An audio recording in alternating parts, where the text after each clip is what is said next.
So normally I sleep for like 3 or 4 hours at a time.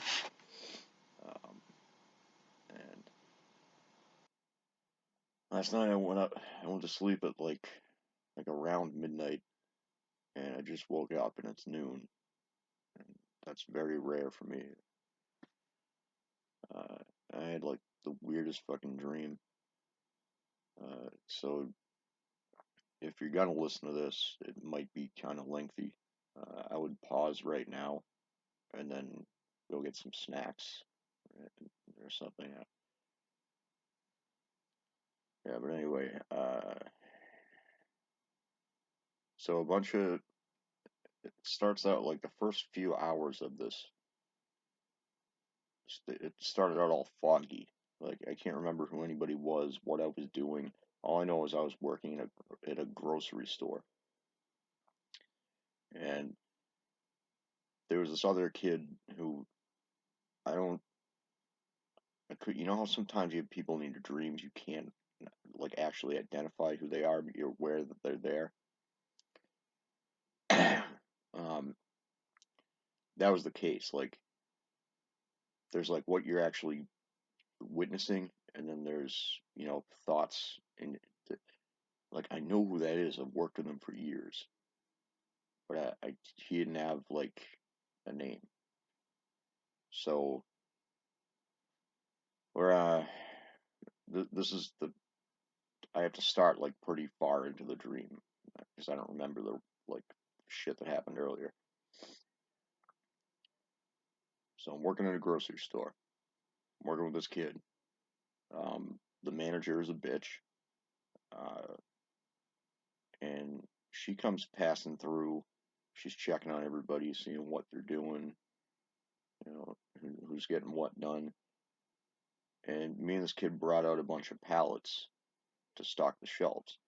So we got a couple pallets in the aisle, and he put them right in the middle of the aisle instead of off to the side.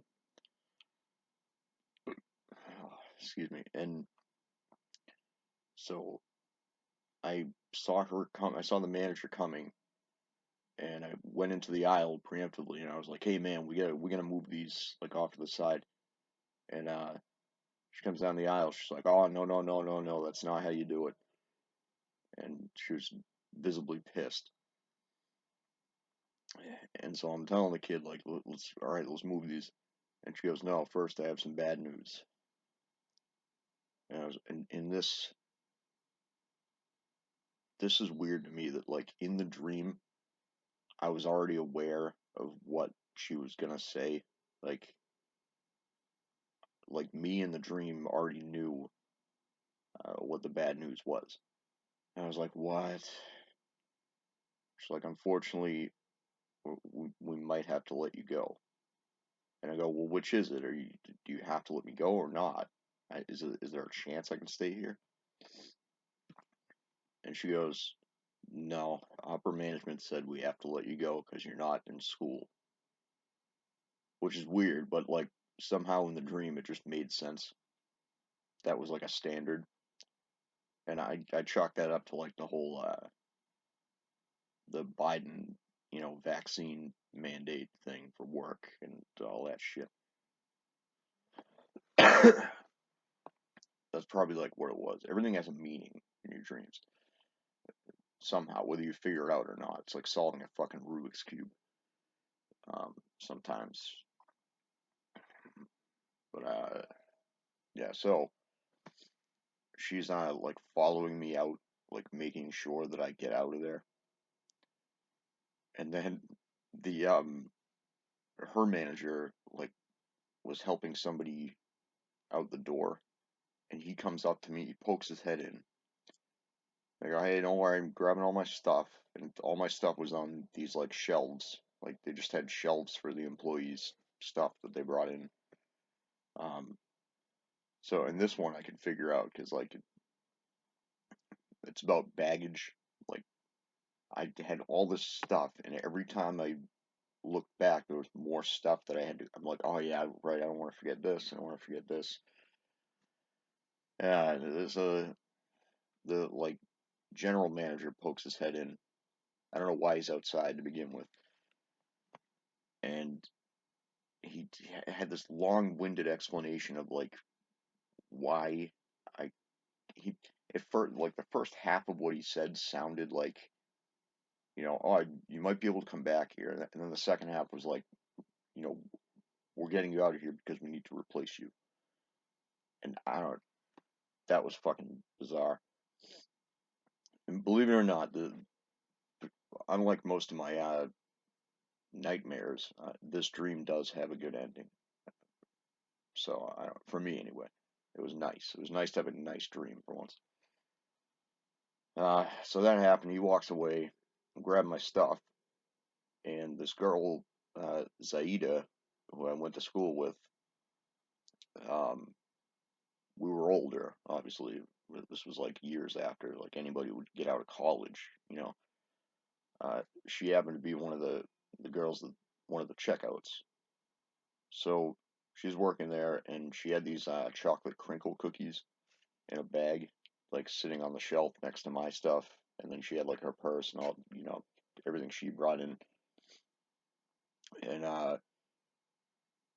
she like she started talking to me, and she's like, "Don't touch my stuff." I'm like, "I didn't. I'm not touching your stuff." And I go, "Oh, you like chocolate crinkle cookies? My mom makes those. She owns a bakery," which is true. Um, and I, she started talking to me. She's like, "Oh, I need to get like more information on that so I can check it out."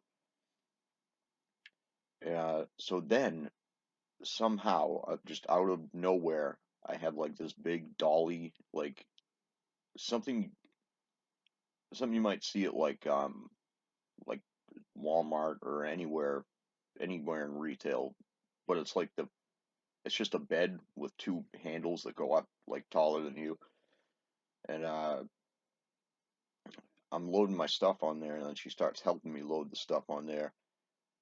And then this is after I've been fired, this guy, random guy, comes up to me with like 12 boxes of Clorox bleach. And he goes, "Yeah, you gotta take these too." I was like, "Why, I don't work here anymore. Why am I taking these?" He goes, "Yeah, the one on the bottom you want to be careful with. It's about 100 pounds." And he said something about it being the temperature of it or something being like freezing. I haven't figured that one out yet, but yeah. So that happened, and me and Zaida are wheeling the cart out, and there was some other kid with us. Uh, it was like bright and sunny out when we got out there, and we went to her car. Well, no, I went to my car, and then she brought the thing to her car, and then I moved my car, and then somebody was complaining I was in their way, and it's a little foggy. I wish I had started this like right when I woke up. Um, so we're loading the stuff into my trunk. Um, Slam the trunk down. Everything's in. Okay, I got all my stuff. And we agreed she was going to take the Clorox bleach. And I thought to myself, you know what? We could use some of that at home. I should take some home too. And then she gave me this look, and we were like standing there for a solid minute, like not saying anything. And we did that whole thing where well, if you want to take one, then go ahead. It's good. And I was like, no, no, no, no, no, no, forget what I said. She's like, no, really, take one. Like, no, no, I'm all set.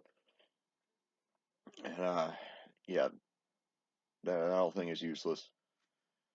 And then we all of a sudden, like, just again out of nowhere, we were the three of us, me, her, and the other kid who was like kind of following us around. Another, again, like unidentifiable. No, there was just an extra person with us.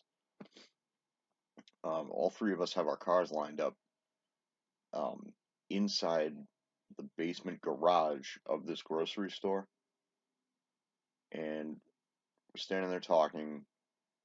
And the other kid went to his car, so he was sitting in the car. Me and Zaire are standing by like the garage door, and she went outside for a minute or something, for whatever reason. She poked her head back in, was standing there a little bit. She was talking, and I called her by her name, and she goes, "Wait, how do you know my name?" And I was like, this is a whole like I knew who she was, but she didn't recognize who I was. And I was like, you don't recognize me from middle school and high school and all those years?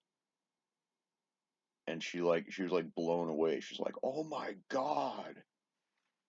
And so then we hung out some more. We were all sitting like on a bench, just talking about random stuff. And one of my buddies, who I'm not going to name, was in the dream, and he came and started talking, and then he left. He was talking about politics or something, and then he just left. He was like, "All right, I got to get out of here." And after that, like she was sitting right next to me and kind of brushing up against me, and then she just turned and like gave me a little kiss. It was so perfect. I know that doesn't sound like much, but it's obviously I didn't fuck her. It's not that didn't happen in the dream. But and this is we're only at the tip of the iceberg. Yeah, just, so that happened, and that was really nice. That's that's what I consider a nice dream. You know, it's a good thing. Who doesn't want to kiss? You know, and so I tried to win the race there and be like, all right, well, I guess I got to get going too, because she said she had to get going. And so I went to my car, and the other kid's sitting in there. We were talking about something, and I'm like, wait a minute, why are you in my car? You have your own. What are you doing in my car? I don't know. Uh, he like faded in and out, like so he disappeared once I started driving. And as I'm driving, um, I'm going down a road, and there are a shitload of cars parked sideways, and now there's this massive snowstorm. There's a blizzard, a nor'easter we call it. Okay, but there's just massive snowstorm going on all of a sudden, like maybe an hour after we went outside of the parking lot and everything was nice and sunny. And yeah, this kid kept fading in and out. Like 1 minute he's there, 1 minute he's not. And I run into this pile of cars. They're all sideways. I can't get by. There's like a big Mack truck coming down behind me, and there's also an entrance to a parking lot. And I'm like pointing to. I'm like, no, no, go in there, because I have to back up and go in there too. Turn in there. And so they do, and they do like a 15-point turn because it's a massive fucking truck and a tiny entrance. And then they get through, they disappear. Um, Somebody's behind them, they're beeping at me because I'm backing up. And I drive up in there, drive down the road, and then I get to a point where there's like the exit, but it goes up, and some fat lady parked like her van sideways against a fire truck. So and now my car is like significantly smaller for some reason, and I'm trying to push the thing through. So I'll be like, oh, I can just climb over it afterwards, and I can get back in my car and go. And I couldn't do it. It kept getting stuck.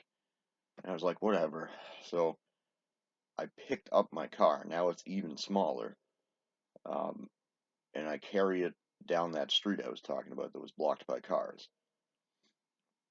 And I'm just like, I'll just carry it till I get past here, and then I can get it back on the road. So not even considering how small the car is. Or anything. This is why weird. I don't know. I just have weird dreams.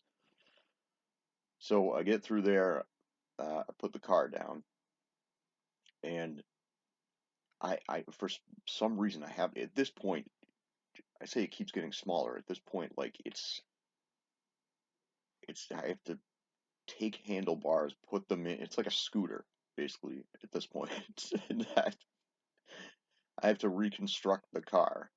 Even though I carried it intact, I have to like put the car together again. Um, and it's snowy, the roads are snowy, so I'm trying to push myself along. So it's basically a seat and handlebars, and I'm sitting down and I'm in the middle of the road, and I'm trying to push myself along, and it's just the biggest fucking struggle in the world. I'm like pushing myself through slush in traffic. There's a car behind me beeping at me, and I pointed to the light that we were coming up to, and I was like, "It's still red. Give me time." And eventually, I got out of there, and I ended up abandoning the scooter car, whatever the fuck it was at that point. Maybe that has something to do with like the devaluation of a vehicle. I have no idea. Probably. Uh, I gotta follow these train tracks through an underpass or an overpass to like in a tunnel. Um, and that kid's back. He's like hanging out with me, and so I'm climbing along. These I have one right now. These round, flat ice packs. They're blue. And as I was walking along the train tracks, there's snow everywhere. There's a car behind me beeping, and there was a big wall of snow, and with a little pathway that somebody had caved out to get through there, like to walk through there. So there's a car beeping behind me, and it didn't even register. Like, how are you going to get through this tunnel? And I walked through the pathway, and as I'm following the tracks, there are a bunch of these little things, these little round discs with a hole in the middle. Um, and I thought they were ice packs, and I was like, oh, I could use a couple more of those. So I went to grab some, put two in my pocket. And they were all over the place. There was a ton of them, different colors and stuff, purple, red, you know. And I'm going along, and my father comes out of nowhere. He first of all, this other guy comes out of nowhere, and he runs past me, and he's talking about a flat tire or something. And then my father walks up to me, and at this point we're in like Woburn, where I could recognize all the buildings that I was like, oh, I'm not far from home now. I'm almost there. And now my father has a flat tire, and he's like talking to me. He's talking gibberish to me, and then he like opens the trunk of some car that magically appeared, and he pulls the donut out and then brings it way over to his car, so he disappears into the snow. Like I said, his car's way down the road, I guess. I don't know why none of this makes any sense at all. Um, so that happens, and then I'm about to get going, and again, I'm I get all my stuff laid out like on the tracks. I'm grabbing it. I'm like, it's one of those things where like you just keep grabbing stuff and there's always more stuff, and that's baggage probably what that represents. But it's hard to articulate. Like I just kept grabbing, I kept picking up stuff to the point where like I'm holding stuff all over me, in between my arms, in between my legs, and I was like, I'm ready to go. And then that other kid I was talking about comes up to me, and he said like, "Hey, thanks, man," or whatever. Then all of a sudden I'm surrounded by like five dudes, and they're all just like, "What area code are you from?" I'm like, "Why don't you just ask me what town I'm from?" And I was like, and I mentioned the area code, and they're like, "Oh, cool, all right." And